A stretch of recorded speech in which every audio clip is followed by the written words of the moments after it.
Hello, എല്ലാവർക്കും പത്രമാറ്റിൻ്റെ ഏറ്റവും പുതിയ എപ്പിസോഡിലേക്ക് സ്വാഗതം. അപ്പോൾ ഇന്നത്തെ എപ്പിസോഡിൽ എന്തൊക്കെ വിശേഷങ്ങളാണ് നയനയുടെയും ആദർശിൻ്റെയും കനകദുർഗയുടെയൊക്കെ ജീവിതത്തിൽ സംഭവിച്ചിരിക്കുന്നത് എന്നതിനെ കുറിച്ചിട്ട് നമുക്കറിയാം. അപ്പോൾ എന്തായാലും നമുക്ക് കഥയിലേക്ക് കടക്കാം. അതിക്ക് മുമ്പായിട്ട് നമ്മുടെ ചാനൽ ആദ്യമായിട്ട് കാണുന്നവരാണ് നിങ്ങളെങ്കിൽ ഒന്ന് സബ്സ്ക്രൈബ് ചെയ്ത് നമ്മളെ സപ്പോർട്ട് ചെയ്യണേ പ്ലീസ്. അപ്പോൾ നമുക്ക് എന്തായാലും കഥയിലേക്ക് കടക്കാം. അപ്പോൾ ഇന്നത്തെ എപ്പിസോഡ് തുടങ്ങുമ്പോൾ തന്നെ കാണിക്കുന്നത് നയനയാണ്. അപ്പോൾ നയന അടുക്കളയിൽ പണി ചെയ്തുകൊണ്ടിരിക്കുകയാണ് കേട്ടോ.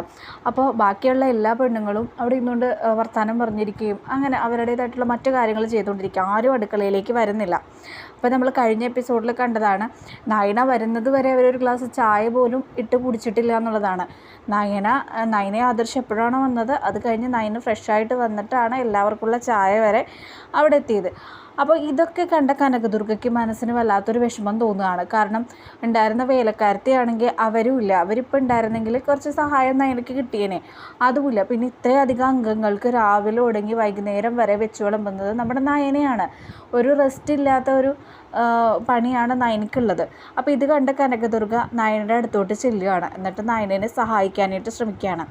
അപ്പോഴത്തേക്കും ജലജ കുറച്ച് എരിപിരിയൊക്കെ നമ്മുടെ ദേവയാനിക്ക് കയറ്റി കൊടുക്കുന്നുണ്ട്. അപ്പോൾ ദേവയാനി അതുകൊണ്ട് തന്നെ വന്നിട്ട് പറയുകയാണ്, കനക ഇവിടുത്തെ അടുക്കള പണിയൊന്നും ചെയ്യണ്ട എന്ന് പറയാണ്. അപ്പോഴത്തേക്കും കനക പറയുന്നുണ്ട്, അല്ല എനിക്കിപ്പോൾ വേറെ പണിയൊന്നും ഇല്ലാത്തത് കാരണം നയനമോൾ ഒറ്റയ്ക്ക് ഓരോന്ന് ചെയ്യുന്നത് കാരണം ഞാൻ കൂടെ ഒന്ന് സഹായിച്ചതാന്ന് പറയണേ. അപ്പോഴത്തേക്കും ദേവയാനി പറയണത് എന്താണെന്ന് വെച്ച് കഴിഞ്ഞാൽ, ഇങ്ങനെയൊക്കെയാണ് അവൾ പണിയെടുത്ത് പഠിക്കേണ്ടത്. അതുകൊണ്ടാണ് ഞങ്ങൾ ആരും അതിൻ്റെ അകത്തേക്ക് ചെല്ലാത്തത്. അവൾക്ക് ചെയ്യാവുന്ന ജോലിയൊക്കെ തന്നെ ഉള്ളൂ. പിന്നെ കനകദുർഗ ഇവിടെ വന്നിരിക്കുന്നത് നവ്യയെ നോക്കാനായിട്ടാണ്. അപ്പോൾ ആ ഒരു കാര്യം മാത്രം കനകദുർഗ ചെയ്താൽ മതി എന്ന് പറഞ്ഞിട്ട് കനകദുർഗയെ അടുക്കളയിൽ കയറാനായിട്ട് ഇവർ സമ്മതിച്ചില്ല. കനകദുർഗ പോവുകയാണ്. പക്ഷെ കനകദുർഗയ്ക്ക് മനസ്സിന് ഭയങ്കര വിഷമം തോന്നുകയാണ്. അപ്പം നയനയും പറയാണ്, അമ്മ എനിക്ക് ചെയ്യാവുന്ന പണിയേ ഉള്ളൂ, അമ്മ ചെയ്യണ്ടെന്ന് പറയാൻ കേട്ടോ.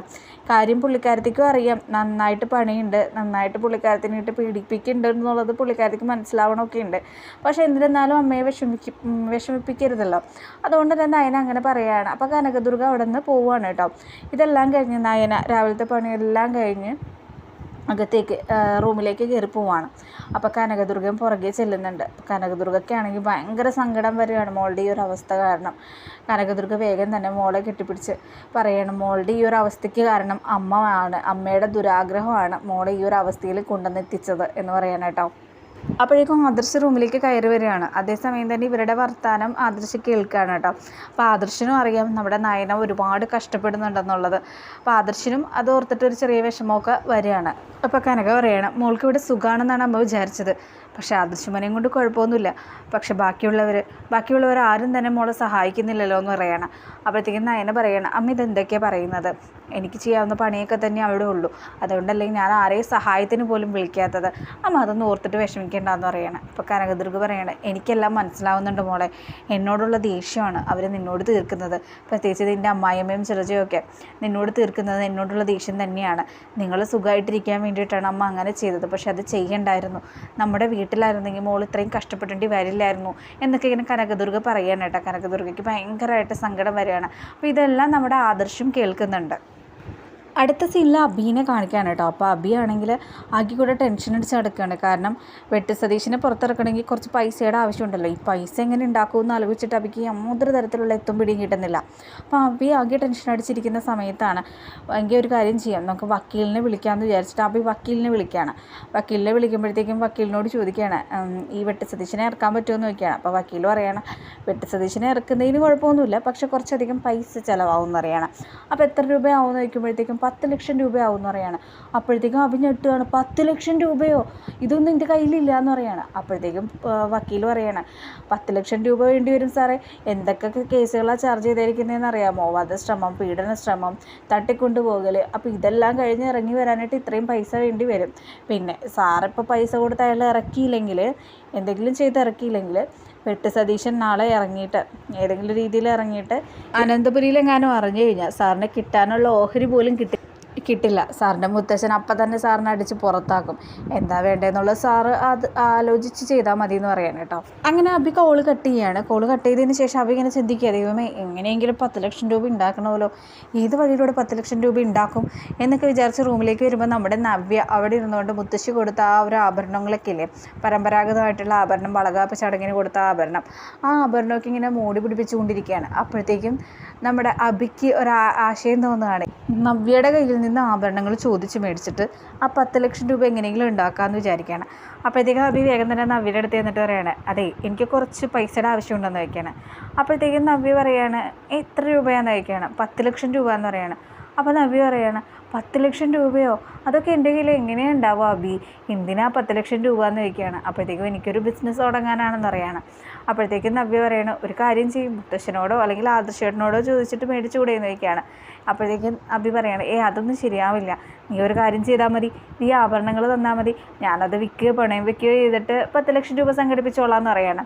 അപ്പോഴത്തേക്കും നവ്യ പറയാണ്, അത് വേണ്ട, ഇത് എൻ്റെ ആഭരണമൊന്നുമല്ല, ഇതെനിക്ക് മുത്തശ്ശി വളകാപ്പ് ചടങ്ങിന് തന്ന ആഭരണമാണ്, ഇത് പരമ്പരാഗതമായി മുത്തശ്ശി സൂക്ഷിച്ചു വയ്ക്കുന്ന ആഭരണം, ഇതൊന്നും എടുത്ത് വിൽക്കാനും പണയം വെക്കാനൊന്നും പറ്റിയൊന്നുമില്ല, എനിക്കത് തിരിച്ചേൽപ്പിക്കണം അതേപോലെ തന്നെ എന്ന് പറയാൻ കേട്ടോ.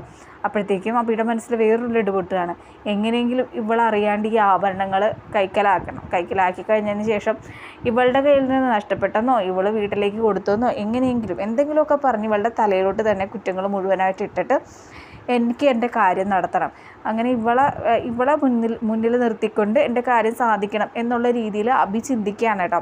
അങ്ങനെ നവ്യയാണെങ്കിൽ അബിയുടെ കാര്യം നോക്കി പോയെന്ന് പറഞ്ഞുകൊണ്ട് ആഭരണങ്ങളെല്ലാം തന്നെ എടുത്ത് സേഫായിട്ട് ലോക്കറിൽ വെക്കുകയാണ് കേട്ടോ.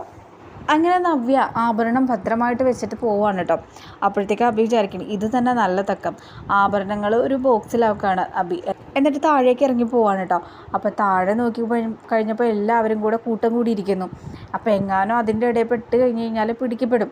അപ്പോൾ അങ്ങോട്ട് പോകാൻ പറ്റില്ല, ഇനി മുകളിലോട്ട് നിന്ന് കഴിഞ്ഞ് കഴിഞ്ഞാൽ നവ്യയുടെ കയ്യിലെങ്ങാനും നവ്യയുടെ കയ്യിലെങ്ങാനും പെട്ട് കഴിഞ്ഞാൽ പിന്നെ അതും തീർന്നു. അപ്പോൾ താഴേക്കും പോകാൻ പറ്റില്ല, മുകളിലേക്കും പോകാൻ പറ്റില്ല, ആകെ കൂടെ വല്ലാത്ത അവസ്ഥയിൽ കടലിനും ചെകുത്താനും നടുവിൽ എന്ന് പറയില്ലേ, ആ അവസ്ഥയിൽ അബി ഇങ്ങനെ നിൽക്കുകയാണ് കേട്ടോ.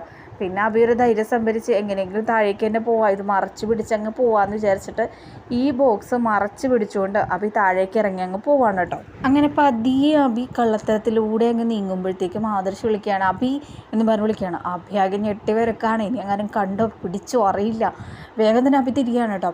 അപ്പോഴത്തേക്കും ആദർശേട്ടനോട് ചോദിക്കുകയാണ്, എന്താ ആദർശേട്ടാന്ന് ചോദിക്കുകയാണ്. അപ്പോഴത്തേക്കും അബി ചോദിക്കുകയാണ്, ആദർശ് പറയുകയാണ്, എനിക്ക് നിന്നോട് ഒരു കാര്യം ചോദിക്കാനുണ്ടെന്ന് പറയാണ്.